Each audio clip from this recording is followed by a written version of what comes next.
नमस्कार दोस्तों, स्वागत है आपका अपने YouTube चैनल सनसेट एजुकेशन धारा में।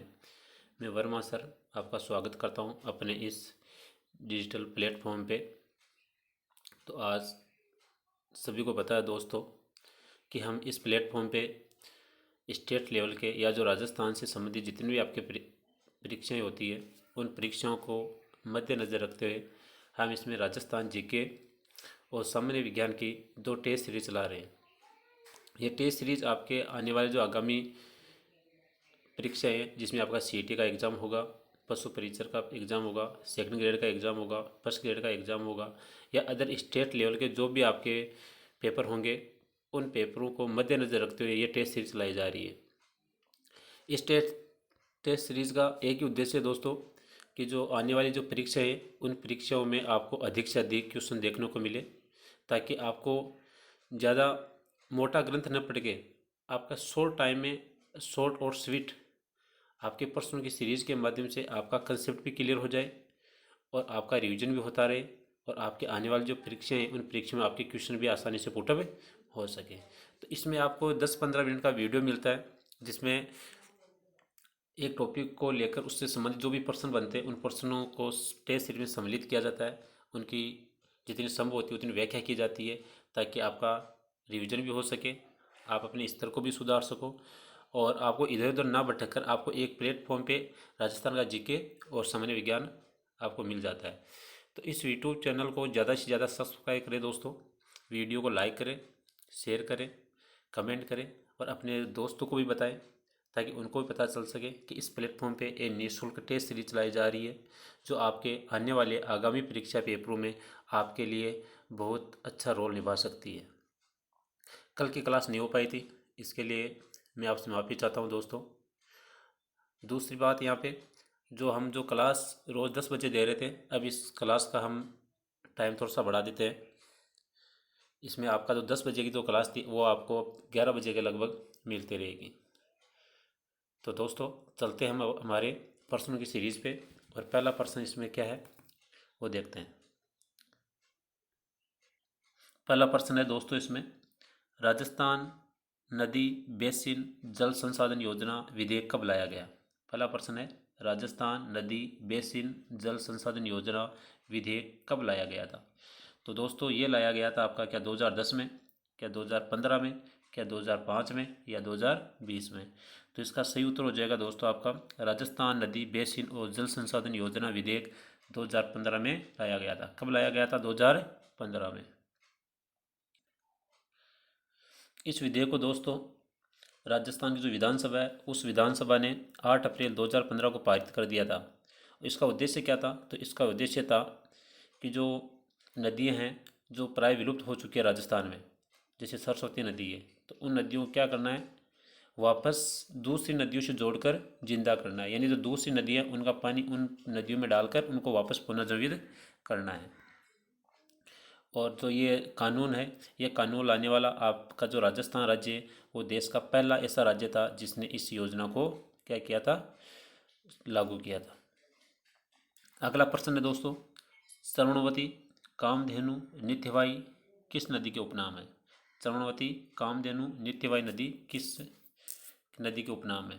क्या माही नदी के हैं, क्या चंबल नदी के हैं, क्या बनास नदी के हैं या सरस्वती नदी के? तो इसका सही उत्तर हो जाएगा दोस्तों आपका चंबल नदी। क्या हो जाएगा? चंबल नदी। अगला है, हमने इस सीरीज में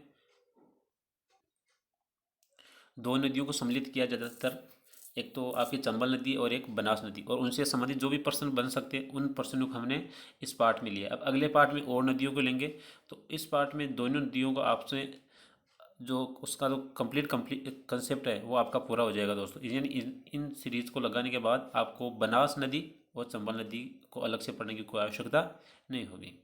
अगला प्रश्न है, चंबल नदी का उद्गम कहाँ से होता है? चंबल नदी का उद्गम कहाँ से होता है? क्या गुजरात से होता है, क्या मध्य प्रदेश से होता है, क्या राजस्थान से होता है या उत्तर प्रदेश से होता है? तो इसका सही उत्तर हो जाएगा दोस्तों आपका मध्य प्रदेश। क्या हो जाएगा? मध्य प्रदेश। यानी चंबल नदी का जो उद्गम है वो आपके मध्य प्रदेश से होता है। यदि इसको और डीपली पूछे तो इसका ये हो जाएगा कि जो मध्य प्रदेश है, क्या है? मध्य प्रदेश है मध्य प्रदेश का जो महू जिला है, मध्य प्रदेश का जो महू जिला है उसके निकट जो विंध्याचल पर्वत श्रृंखला है, उस श्रृंखला की जो जनापाव की पहाड़ियाँ वहाँ से ये क्या करती है, निकलती है दोस्तों। अगला है जो चंबल नदी है वो राजस्थान में कहाँ से प्रवेश करती है। चंबल नदी का राजस्थान में कहाँ से प्रवेश होता है? क्या चौरासीगढ़ चित्तौड़गढ़ से होता है, क्या टिब्बी हनुमानगढ़ से होता है, क्या रावतबाड़ा चित्तौड़गढ़ से होता है, या कहीं से नहीं होता है? तो चंबल नदी हमारे राजस्थान में कहाँ से प्रवेश करती है?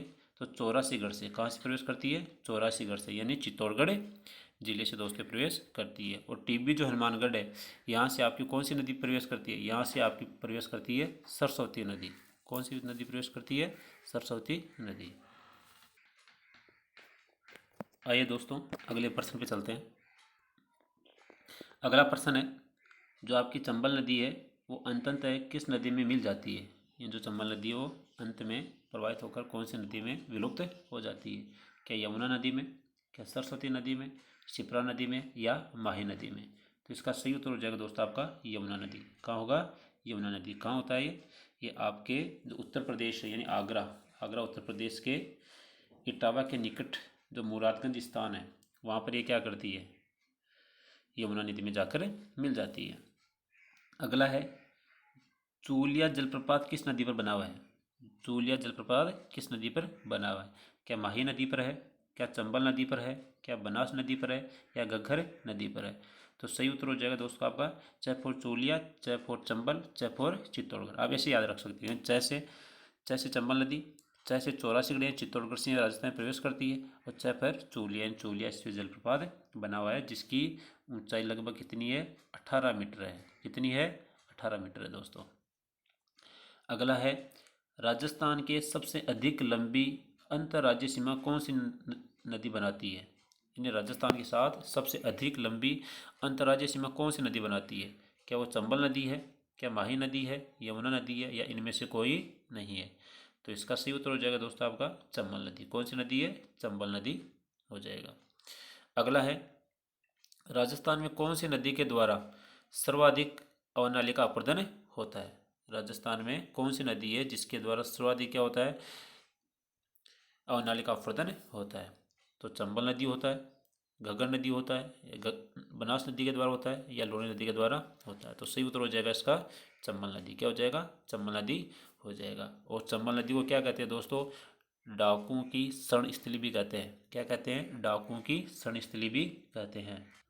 अन्य फैक्ट की बात करें दोस्तों तो इसमें जो चंबल नदी है इसकी कुल लंबाई आपकी कितनी हो जाएगी? तो इसमें 966 किलोमीटर हो जाएगी। कितनी हो जाएगी? 966 किलोमीटर। यानी जो इसकी चंबल नदी की कुल लंबाई कितनी है? 966 किलोमीटर है।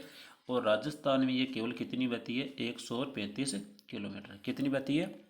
135 किलोमीटर आपके राजस्थान में बहती है। इसके अलावा इसके बांधों की बात करें तो इसके ऊपर 4 बांध बने हुए हैं। कितने बांध बने हुए हैं? 4 बांध बने हुए हैं। कौन कौन से?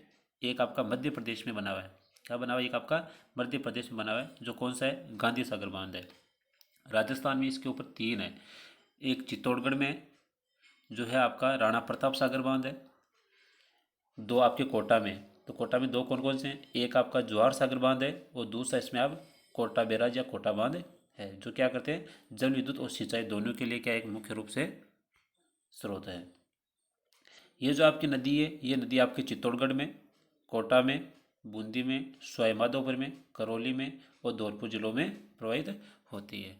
तो मेरे हिसाब से चंबल नदी के बारे में इतने फैक्ट खूब है दोस्तों। यहाँ से आपके लगभग प्रश्न आपके बन जाते हैं। और फिर भी आपको लगता है कि जो ये आपके लिए मैटर कम है तो आप अन्य किसी भी किताब का सहारा ले सकते हो। हमने इस टेस्ट सीरीज का एक ही उद्देश्य है कि आपको कम से कम समय में आपका अच्छे से अच्छा क्या हो सके दोस्तों? रिवीजन हो सके, ताकि आपको जो आपके बड़े बड़े नोट्स या जो बड़ी बड़ी किताबें उनको वापस आपको इतना खंगालने का आपके पास टाइम नहीं है। तो इसलिए हमने क्या किया है, शॉर्ट एंड स्वीट रखा है इसको। यानी कम से कम 20-25 क्वेश्चन लेके आएंगे और इसमें आपको फैक्ट के साथ क्वेश्चनों को रखेंगे और जहाँ तक संभावना है उनकी थोड़ी बहुत व्याख्या भी करेंगे। तो आइए दोस्तों अगले प्रश्न पे चलते हैं। आगे बढ़ने से पहले सभी दोस्तों से अनुरोध है आपका कि इस वीडियो को लाइक करें, अपने दोस्तों के साथ शेयर करें, अपने ग्रुपों में शेयर करें, कमेंट करें, और किसी क्वेश्चन में आपको डाउट हो तो भी आप पूछ सकते हो। और अपने यूट्यूब चैनल सनसेट एजुकेशन धारा को ज़्यादा से ज़्यादा लोगों से सब्सक्राइब कराएं, ताकि आने वाला प्रत्येक वीडियो आपको आसानी से प्राप्त हो सके। तो आइए दोस्तों, अगले प्रश्न पे चलते हैं कि चूलिया जलप्रपात की ऊंचाई कितनी है। चूलिया जलप्रपात की ऊंचाई कितनी होगी। तो इसका हमारे पास उत्तर पहले से हो गया है, तो इसका सही उत्तर हो जाएगा आपका 18 मीटर। क्या हो जाएगा? 18 मीटर। अगला है वशिष्ठी वन की आशा वर्णाशा किस नदी के उपनाम है। वशिष्ठी वन की आशा या वर्णाशा किस नदी के उपनाम है। क्या बनास नदी के, क्या आहू नदी के हैं, क्या परवन नदी के हैं, या मोरेल नदी के। तो इसका सही हो जाएगा आपका बनास नदी। क्या हो जाएगा दोस्तों? आपका बनास नदी। बनास नदी है दोस्तों, ये राजस्थान जिले का जो राजसमंद जिला है, राजस्थान का जो राजसमंद जिला है, उसकी जो कुंभलगढ़ तहसील है, उस कुंभलगढ़ तहसील की जो अरावली पर्वतमाला है, उसके खमनोर की पहाड़ी से निकलती है। यानी ये बहुत ज़्यादा डीप हो जाएगा दोस्तों आपके लिए। आपको सीधा सा इतना याद रखना है कि खमनोर की जो पहाड़ी राजसमंद में है, वहाँ से आपकी बनास नदी का उद्गम होता है। बस आपको इतना याद रखना है। और इसकी जो कुल लंबाई है, ये लगभग आपके 480 किलोमीटर है। और आगे इनसे बात करें तो ये आपके राजसमंद में, चित्तौड़गढ़ में, भीलवाड़ा में, अजमेर में, टोंक में और सवाई माधोपुर जिलों में बहती है। अनंत में जाकर कहाँ मिल जाती है? ये चंबल नदी में मिल जाती है। या हम इसको ऐसे कह सकते हैं कि ये चंबल नदी की क्या है? सहायक नदी है। अगला, राजस्थान में बहने वाली सबसे लंबी नदी कौन सी है। राजस्थान में बहने वाली सबसे लंबी नदी। अब ये दो प्रश्नों को हमने साथ इसलिए ऐड किया है ताकि ताकि आपका जो डाउट है या जो कंसेप्ट हो आसानी से क्लियर हो सके। क्योंकि इसमें दो प्रकार के क्वेश्चन बनते हैं, जिसमें अक्सर लोग क्या होते हैं? कन्फ्यूज होते हैं।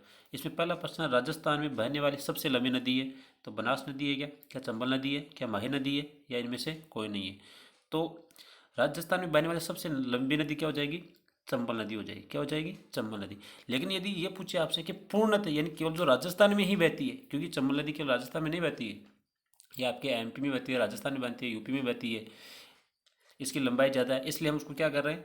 लंबी नदी बता रहे हैं राजस्थान की, यानी 135। लेकिन यदि पूर्णतः राजस्थान में बात करें, यानी जो नदी राजस्थान में उद्गम होता है, राजस्थान में वो ख़त्म हो जाती है, केवल वो राजस्थान में ही बहती है, तो वो नदी कौन सी है? तो पूर्णतः राजस्थान में बहने वाली सबसे लंबी नदी कौन सी है? बनास नदी है, चंबल नदी है, घग्गर नदी है, या क्या सभी है। तो इसका उत्तर क्या हो जाएगा? इसका हो जाएगा आपका बनास नदी। इसका थोड़ा सा आपको ध्यान रखना है। यानी सीधा पूछे सबसे लंबी नदी तो चंबल नदी। पूर्णतः राजस्थान में बहने वाली सबसे लंबी नदी तो ये हो जाएगी आपकी बनास नदी, जो आपकी कितनी किलोमीटर है? लगभग 480 किलोमीटर लंबी है। आइए अगले प्रश्न पे चलते हैं। अगला प्रश्न है, बिसलपुर बांध। बिसलपुर बांध किस नदी पर बना हुआ है? बिसलपुर बांध किस नदी पर बना हुआ है?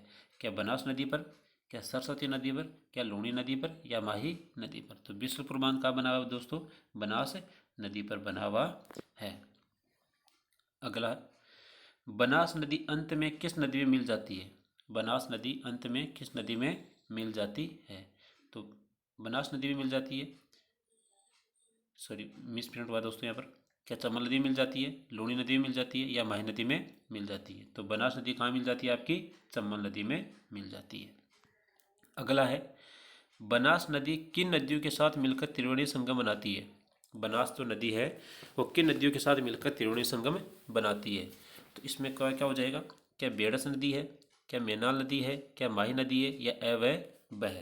तो इसका सही उत्तर हो जाएगा दोस्तों आपका अवय बह। यानी बनास नदी, बेड़स नदी और मेनाल नदियों दोनों के साथ मिलकर बिगोद और मांडलगढ़, बिगोद और मांडलगढ़ जो भीलवाड़ा में, तो बिगोद और मांडलगढ़ यानी भीलवाड़ा के बीच ये तीनों मिलकर क्या बनाती है? एक त्रिवेणी संगम का निर्माण करती है।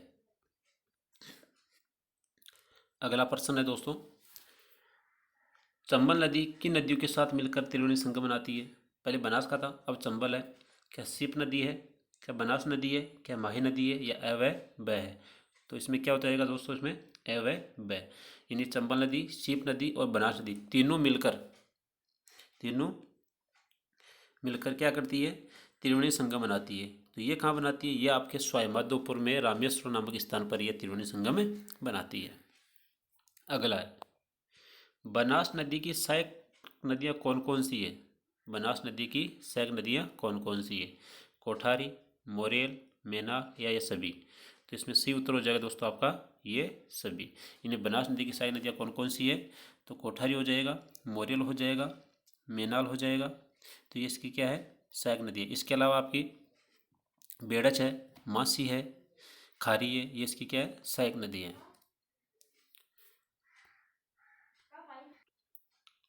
अगला प्रश्न है, पेयजल की दृष्टि से राजस्थान का सबसे बड़ा बांध कौन सा है? पेयजल की दृष्टि से राजस्थान का सबसे बड़ा बांध कौन सा है? क्या बिसलपुर बांध है, मेजा बांध है, कोटा बैराज बांध है, या जवाहर सागर बांध है? तो इसका सही उत्तर हो जाएगा आपका बिसलपुर बांध, जो आपकी बनास नदी पर बना हुआ है। यानी राजस्थान का सबसे बड़ा पेयजल की दृष्टि से ये क्या है? बड़ा बांध है। अगला है, बनास नदी का उद्गम किस जिले से होता है?